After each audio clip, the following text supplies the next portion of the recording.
Alright, let me introduce myself. I'm Mr. Kwok. Okay, I will be lecturing you on the topic of enzymes. For the H2 students, there will be 3 lectures, and for the H1 students, there will be 2 lectures. Okay, so let's look at the learning outcomes for the H1 and H2 syllabus. Okay, and that would explain why the H1 students will have one less lecture, one fewer lecture, right? Because for the H2, right, you will be learning about the inhibitors, right, competitive and non-competitive inhibitors, right, in these final 2 learning outcomes, which are absent for the H1. A common learning outcomes would be the mode of action of enzymes, as well as the investigation and the explanation of the effects of 4 different factors that will affect the rate of enzyme catalyzed reaction. Right? So let's look at the introduction of what is an enzyme. Right, enzymes are biological catalysts, right? They are protein molecules that function to lower the activation energy of reactions. Okay, so when activation energy of the reaction is lowered, the rate of the reaction would be increased.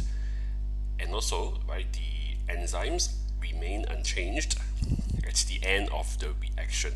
Right, so that's the reason why they are effective in small amounts, because they are not used up, they remain unchanged.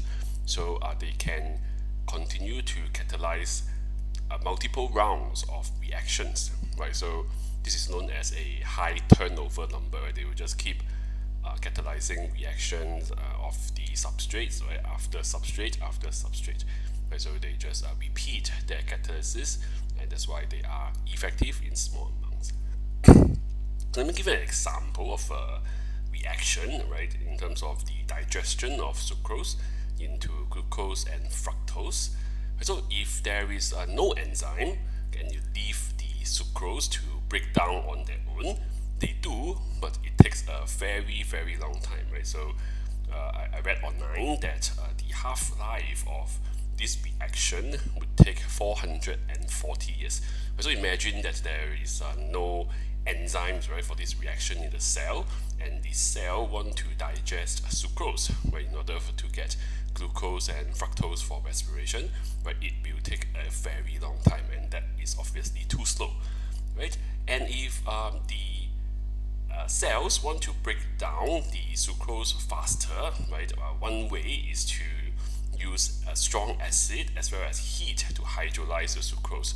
But if you imagine that this happens in the cells, right, then the cells will surely die, right, due to the highly acidic environment as well as the heat, right, the cells will burn. Okay, so in order to be able to digest sucrose, right, in the cells, right, the cells would require enzymes, right, in the form of either sucrase or invertase, right, 2 enzymes that are specific for sucrose and would digest sucrose, right, and this will happen in minutes.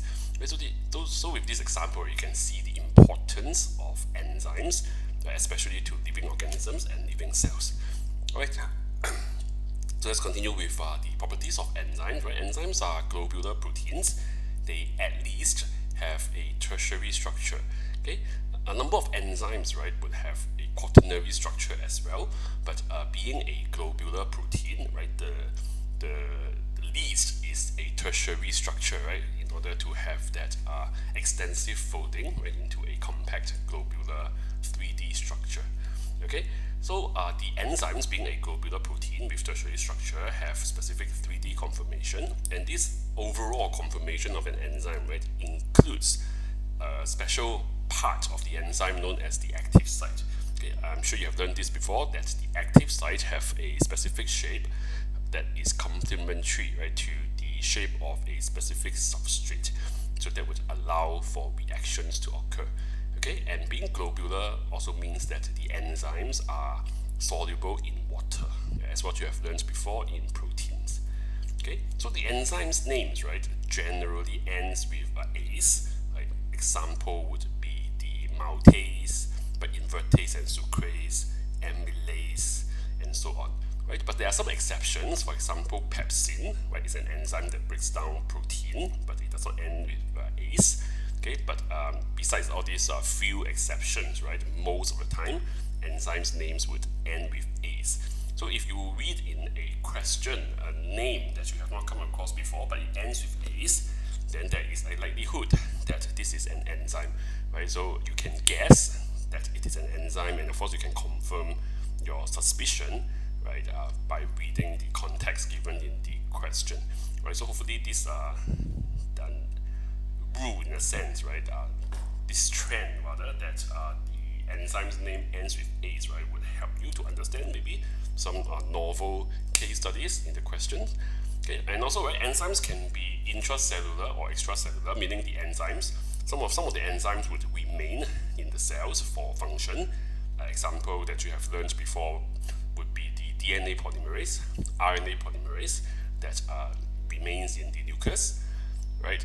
And there are also enzymes that are extracellular, meaning after their synthesis, they are secreted out of the cell, right? Examples would be the digestive enzymes that you have learned before in secondary school. Okay, so enzymes again are effective in small amounts because they remain unchanged at the end of the reaction.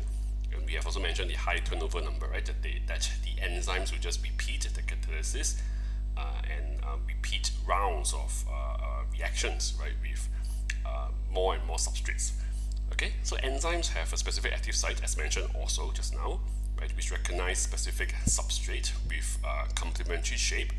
And besides the shape, right, some of the substrates, if they are charged, right, then the enzyme's active site would also have a complementary charge, right, to the substrate.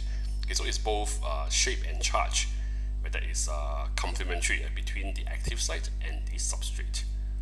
Okay, so example here, right, you have this hypothetical enzyme with a hypothetical substrate in blue.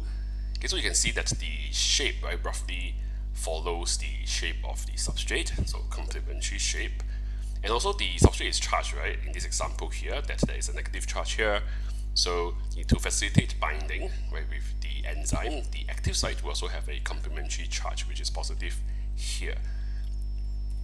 Okay, enzymes can be affected in terms of their activity, right, by 4 different factors that you have in the syllabus: temperature, pH, substrate, and enzyme concentration, right? And also the presence of inhibitors would also affect the enzyme activity. Okay, but of course inhibitors is only for the H2 syllabus. Right, so that would be the introduction of enzymes.